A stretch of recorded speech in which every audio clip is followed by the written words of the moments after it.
Namaste students, I JVN Indu, Assistant Professor, Department of Science and Technology, Faculty of Education and Mathology, Jayoti Vidyapit Women's University. Today I will discuss bilateral, unilateral, linear and non-linear elements. So let's start. First of all, I will discuss bilateral element. When element properties and characteristics are independent on the direction of current, then the element is called bilateral element. It means ऐसा element जिसकी properties and characteristics current की direction के ऊपर depend नहीं करती हैं, तो वह एलिमेंट हमारा बायलेटरल एलिमेंट होता है। एग्जाम्पल्स हैं बायलेटरल एलिमेंट्स के रजिस्टर, इंडक्टर, कैपेसिटर। स्टूडेंट्स यहाँ पे जो सिंबल बना हुआ है वो रजिस्टर का सिंबल है। सपोज रजिस्टर के अंदर जो करंट फ्लो कर रहा है left side to right side, जिसको जो आई से डिनोट किया है, एंड जो इसके अंदर जो करंट फ्लो कर रहा है रजिस्टर में right side to left side, जिसको भी आई से डिनोट किया है, तो दोनों का जो मैग्नीट्यूड होगा वो क्या होगा, सेम होगा। तो रजिस्टर के अंदर जो करंट फ्लो करेगा right side to left side and left side to right side, तो उन दोनों का जो मैग्नीट्यूड होगा वो क्या होगा, सेम होगा।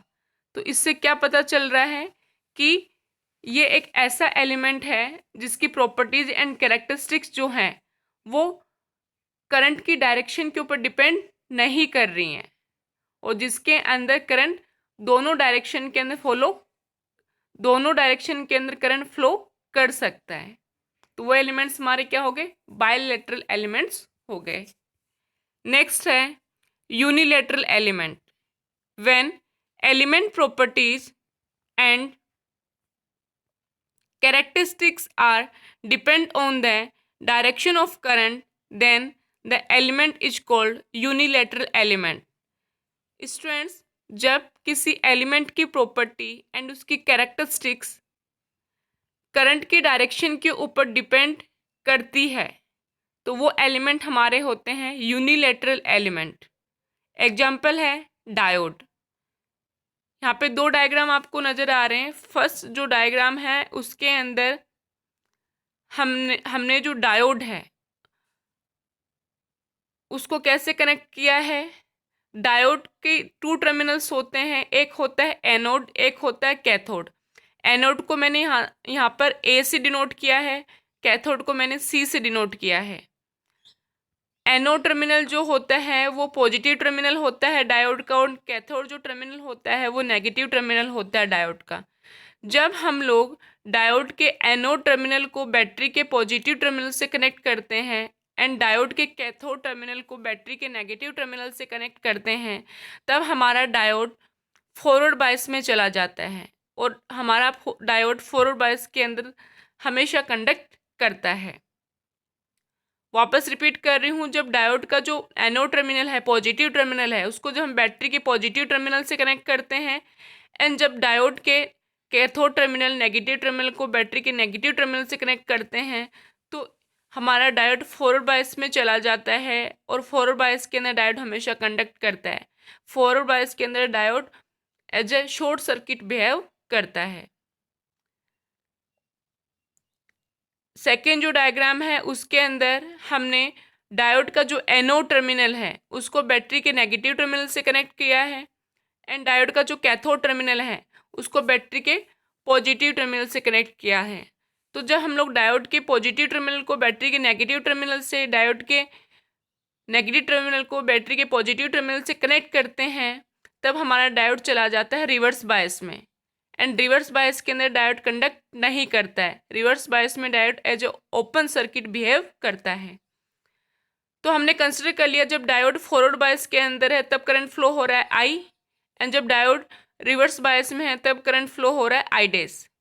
तो जब हम लोग आई और आई डैश का कंपैरिजन करते हैं तो ये इन दोनों का मैग्नीट्यूड सेम नहीं आता है। इन दोनों का मैग्नीट्यूड क्या आता है, डिफरेंट आता है। तो इससे क्या पता चल रहा है कि हमारा डायोड क्या है, एक यूनिलेटरल एलिमेंट है, बिकॉज डायोड की जो प्रॉपर्टीज हैं, कैरेक्टरिस्टिक्स हैं, वो किसके ऊपर डिपेंड कर रही हैं, करंट की डायरेक्शन के ऊपर डिपेंड कर रही हैं। Next is linear element. When element follows the Ohm's law, then it is called as linear element. जब कोई भी एलिमेंट जो ओम्स लॉ को फॉलो करता है वो हमारा लीनियर एलिमेंट होता है। तो देखिए इसके अंदर ओम्स लॉ के अकॉर्डिंग क्या होता है, I equals to V by R होता है। जो करंट होता है वो डायरेक्टली प्रोपोर्शनल टू होता है वी के। तो जैसे जैसे हम लोग वोल्टेज का वैल्यू इंक्रीज करते हैं वैसे वैसे हमारा करंट का वैल्यू भी इंक्रीज होता है। तो दोनों क्या है, डायरेक्टली प्रोपोर्शनल टू होते हैं। तो जो इंक्रीमेंट होता है वो सेम प्रोपोर्शनल में होता है। अगर पहले में मान लो कि दोनों में दो दो का इंक्रीमेंट हो रहा है, मीन्स कि करंट भी टू के रेशियो से इंक्रीज कर रहा है। मान लो कि पहले करंट 2 एम्पियर था, देन 4 एम्पियर हुआ, देन 6 एम्पियर हुआ। तो जैसे करंट पहले क्या, वोल्टेज पहले क्या था, 2 वोल्ट था, 4 वोल्ट था, देन 6 वोल्ट हुआ।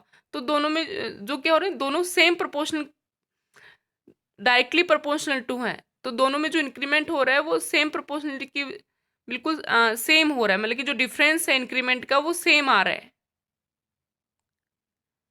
सो जब लीनियर एलिमेंट्स का जब भी हम लोग ग्राफ ड्रॉ करते हैं तो हमें एक स्ट्रेट लाइन मिलती है जो किसको शो करती है, लीनियरिटी को शो करती है। तो लीनियर एलिमेंट्स के एग्जांपल्स हैं रजिस्टर, इंडक्टर, कैपेसिटर।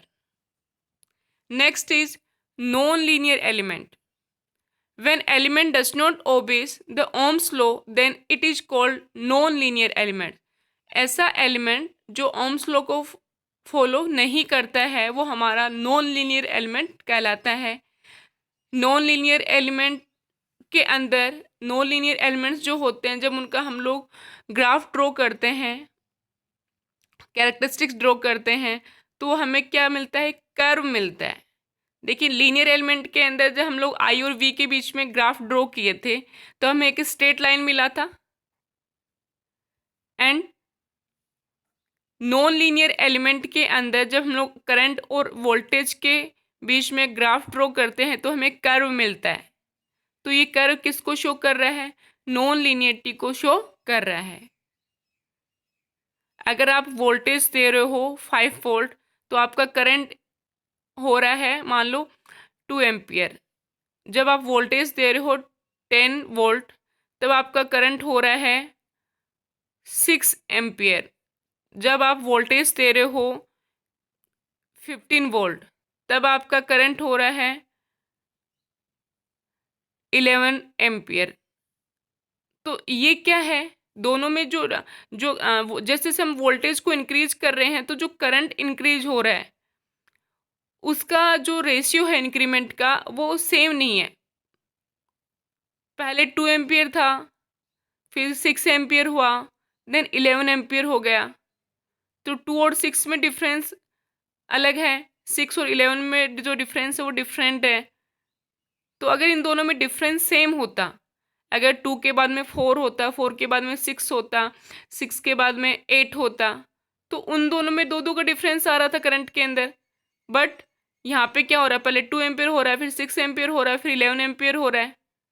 तो सेम प्रोपोर्शन के अंदर ये इंक्रीमेंट नहीं हो रहा है ना करंट के अंदर। तो ये किसको शो कर रहा है, नॉन लीनियरिटी को। तो ऐसे एलिमेंट्स जो ओम्स लॉ को फॉलो नहीं करते वो हमारे नॉन लीनियर एलिमेंट होते हैं। एग्जांपल्स कौन कौन से होते हैं, नॉन लीनियर रजिस्टर है, नॉन लीनियर इंडक्टर है, ये सारे हमारे नॉन लीनियर एलिमेंट्स हैं। So today I discussed bilateral, unilateral, linear and non-linear elements. I hope you are satisfied with my today's digital session. If you have any query, please mention in the comment section and I will resolve it on the live session. Thank you.